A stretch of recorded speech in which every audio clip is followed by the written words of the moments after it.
കോട്ടയത്ത് medical college കെട്ടിടം തകർന്നു വീണ് ഒരു വീട്ടമ്മ നിസ്സഹായയായ ദരിദ്രയായ മകൾക്ക് കൂട്ടിരിക്കാൻ വന്ന രോഗിയായ മകളെ ആശുപത്രിയിൽ അഡ്മിറ്റ് ചെയ്തിരിക്കുന്നു. കൂട്ടിരിക്കാൻ വന്ന വീട്ടമ്മ ദാരുണമായി മരിച്ചു.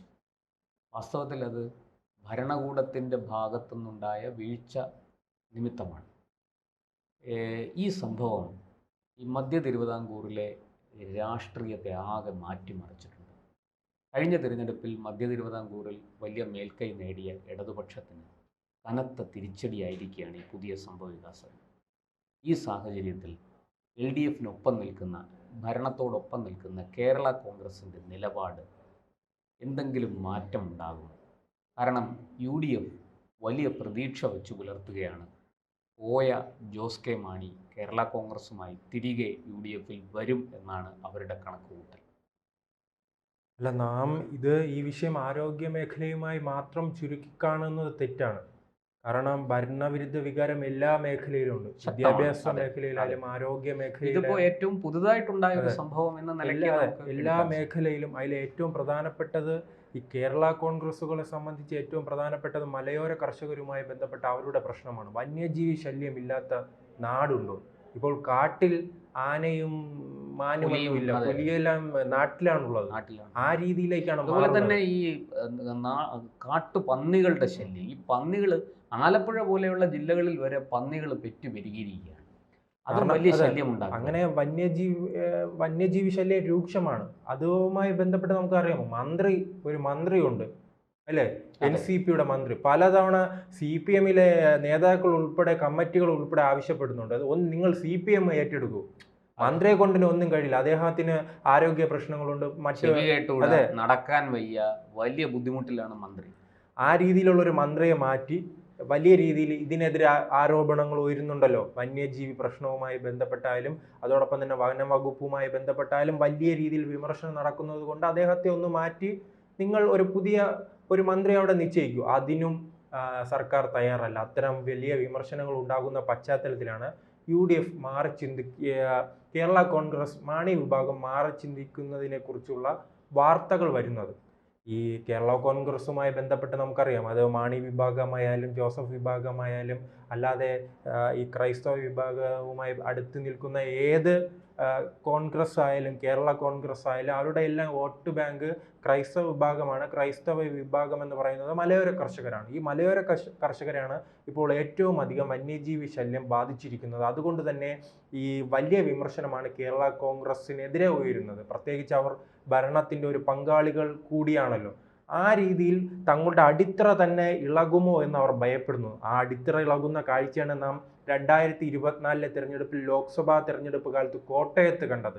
കോട്ടയത്ത് തുടർച്ചയായി തന്നെ കേരള കോൺഗ്രസിന്റെ കയ്യിലിരുന്ന സീറ്റ്, കേരള കോൺഗ്രസ് എമ്മിന്റെ കയ്യിലിരുന്ന സീറ്റ് കഴിഞ്ഞ തെരഞ്ഞെടുപ്പിൽ കേരള കോൺഗ്രസ് ജോസഫ് വിഭാഗം പിടിച്ചെടുക്കുന്നത് കണ്ടു.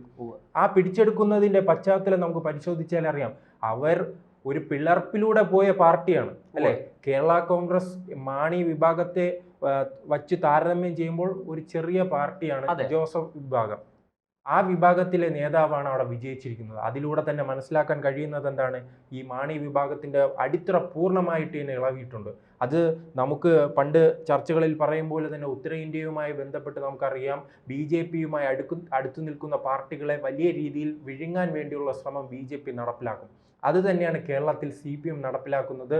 നാം അത് CPIയുമായി കണ്ടിട്ടുണ്ട്. CPI ഒരു കാലത്ത് കോൺഗ്രസിനോടൊപ്പം ആയിരുന്നപ്പോൾ അവരുടെ സുവർണ കാലഘട്ടമായിരുന്നു, മുഖ്യമന്ത്രി ഉണ്ടായിരുന്നു. അതെ, സുവർണ കാലഘട്ടമായിരുന്നു.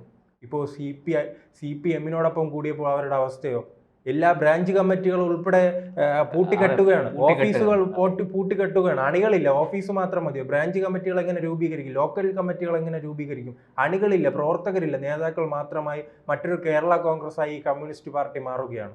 ആ രീതിയിലേക്കാണ് എന്തായാലും ഈ CPIയുമായി ബന്ധപ്പെട്ട് 100 വയസ്സ് എന്ന ഒരു പാർട്ടിക്കുണ്ടായ ഗതികേടാണ്. 100 വയസ്സ്. മറ്റൊരു പാർട്ടിയായിരുന്നു RSPയും ഇതായിരുന്നു. വലിയ രീതിയിൽ സ്വാധീനമുണ്ടായിരുന്ന കൊല്ലത്തും തിരുവനന്തപുരത്തും ആലപ്പുഴയിലും സ്വാധീനമുണ്ടായിരുന്ന പാർട്ടി ഇപ്പോൾ ദയനീയമായി തകർന്നിരിക്കുകയാണ്. ചവറ മുതൽ ചവറ വരെ ആ പാർട്ടി ലാസ്റ്റ് തകർന്ന് ഇനി പാർട്ടിയെ ചരിത്ര പുസ്തകത്തിലെങ്കിലും അല്ലെങ്കിൽ ഈ ചവറയിലെങ്കിലും കാണണമല്ലോ. അതുകൊണ്ടാണ് അവർ ജീവനം കൊണ്ട് ഓടിയത്. ഓടി രക്ഷപ്പെട്ടു. കാരണം ഈ ഭാഗത്ത് അവർ നിന്നിരുന്നെങ്കിൽ UDF-ൽ ചെന്നതുകൊണ്ട് ഒരു ഗുണമുണ്ടായി, അവർക്ക് ഒരു MP എങ്കിലും കിട്ടി. കാരണം നമുക്കറിയാം അധികാരത്തിന് വേണ്ടിയാണല്ലോ എല്ലാ പാർട്ടികളും മുന്നോട്ട് വരുന്നത്. അങ്ങനെ ഈ CPM-നോടൊപ്പം വന്നിരുന്നെങ്കിൽ അധികാരമെങ്കിലും ലഭിക്കുമായിരുന്നു. അപ്പോൾ അധികാരം വേണ്ട, ഞങ്ങൾക്ക് ഞങ്ങളുടെ പാർട്ടി മതി എന്ന് പറഞ്ഞാണ് പ്രേമചന്ദ്രൻ അടക്കമുള്ള നേതാക്കൾ കുടുക്കയുമായി രക്ഷപ്പെട്ടത്.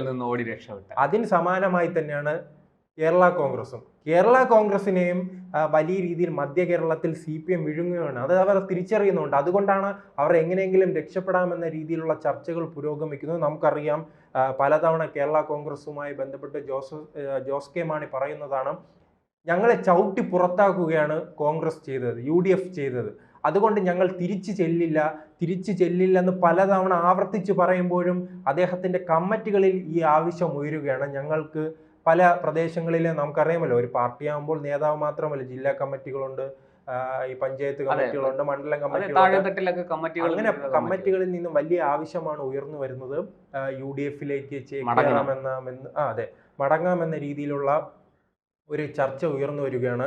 അതിന് എത്രത്തോളം നടക്കുമെന്നറിയില്ല. എന്തായാലും തദ്ദേശ സ്വയംഭരണ തെരഞ്ഞെടുപ്പിന് മുൻപ് തന്നെ ഈ UDF-ന്റെ പാളയത്തിലേക്ക് എത്തിക്കാനുള്ള ശ്രമം UDF നടത്തുന്നുണ്ട്. UDF വലിയ ഓഫറുകളാണ് ഈ ജോസ് കെ മാണിക്ക് മുന്നിൽ വയ്ക്കുന്നത്. അവർക്കറിയാം മധ്യ കേരളത്തിൽ വലിയ രീതിയിൽ തന്നെ കോൺഗ്രസിന്റെ അടിത്തറ തകർന്നിട്ടുണ്ട്. അതിൽ രണ്ട് കാരണമാണ് പ്രധാനമായി ഉള്ളത്. ഒന്ന് BJP-യുടെ വളർച്ചയും, മറ്റൊന്ന് ഈ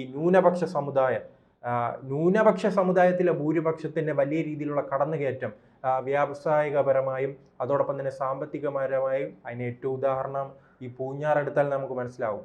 പൂഞ്ഞാറുമായി ബന്ധപ്പെട്ട് ഒരു കാലത്ത് കോൺഗ്രസിന്റെ തട്ടകമായിരുന്നു, കേരള കോൺഗ്രസിന്റെ തട്ടകമായിരുന്നു. ഇപ്പോൾ അവിടെ എന്താണ്? അവിടെ ഇപ്പോൾ രണ്ട് പാർട്ടിക്ക് വളർച്ചയുള്ളൂ, ഒന്ന് SDP-ക്കും ഒന്ന് BJP-ക്കും. ആ രീതിയിലേക്ക് മാറിയിട്ടുണ്ട്.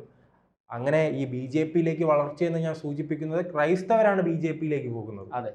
ആ മാറ്റങ്ങൾ കൃത്യമായി തന്നെ മധ്യ കേരളത്തിൽ ഉണ്ടാവുകയാണ്. ആ മാറ്റം കോൺഗ്രസ് തന്നെ തിരിച്ചറിയുന്നു. തങ്ങളുടെ നിലനിൽപ്പിന് ക്രൈസ്തവരുടെ പിന്തുണ വേണം. ഒരു കാലത്ത് ഭൂരിപക്ഷ സമുദായത്തിലെ ഉയർന്ന വർഗക്കാരുടെ, ഉന്നതരുടെ വോട്ടും അതോടൊപ്പം തന്നെ ഈ മുസ്ലിങ്ങളുടെ വോട്ടും ക്രൈസ്തവരുടെ വോട്ടും നേടിയാണ് എല്ലാ കാലത്തും കോൺഗ്രസ് അധികാരത്തിൽ വരുന്നത്. അങ്ങനെ ക്രൈസ്തവരുടെ വോട്ട് ഇപ്പോൾ ലഭിക്കാത്തത് കൊണ്ടാണ് തുടർച്ചയായി തന്നെ അവർക്ക് പ്രതിപക്ഷത്തിരിക്കേണ്ട ഗതികേടിലേക്ക് പോകുന്നത്. ആ ഗതികേട് മറികടക്കണമെങ്കിൽ കേരള കോൺഗ്രസിനെ തങ്ങളുടെ പാളയത്തിലേക്ക് എത്തിച്ചാൽ മാത്രമായിരിക്കും അവർക്ക് അധികാരത്തിൽ വരാൻ കഴിയുക. അതിൻ്റെ നീക്കങ്ങളാണ് അദ്ദേഹം നടത്തുന്നത്. അതിൽ ഏറ്റവും പ്രധാനപ്പെട്ടത് ഇപ്പോൾ പുതിയ കമ്മിറ്റി വന്നിട്ടുണ്ടല്ലേ, KPCC-യുമായി ബന്ധപ്പെട്ട് പുതിയ കമ്മിറ്റി വന്നപ്പോൾ അവർ ആദ്യം എടുത്ത ഒരു തീരുമാനം തന്നെയാണ് മുന്നണി വിപുലീകരണം. പല പാർട്ടികളെയും തങ്ങളുടേക്ക് എത്തിക്കാനുള്ള നീക്കം പൂർണ്ണമായി തന്നെ നടക്കുന്നു. ഈ കേരള കോൺഗ്രസ് മാത്രമല്ല, RJD എന്നൊരു മലബാർ മേഖലയിൽ സ്വാധീനമുള്ള ഒരു പാർട്ടി, ശ്രേംസ് കുമാറിന്റെ പാർട്ടിയുമായി ഇപ്പോൾ വലിയ രീതിയിൽ തന്നെ ചർച്ച നടത്തുന്നുണ്ട്. ആ പാർട്ടിയും എന്തായാലും ഈ UDF-ലേക്ക് കടന്നു വരികയാണെങ്കിൽ ഈ രണ്ട് പാർട്ടികളും വന്നാൽ സ്വാഭാവികമായി തന്നെ ഇവർക്കൊരു 10 സീറ്റ് ലഭിക്കും. അങ്ങനെ ഒരു 10 സീറ്റ് ലഭിക്കുമ്പോൾ അധികാരത്തിലേക്ക് അവർ കുറച്ചും കൂടി അടുക്കുകയാണ്. ആ ശ്രമമാണ് നാം ഇപ്പോൾ ഇവിടെ കാണുന്നത്.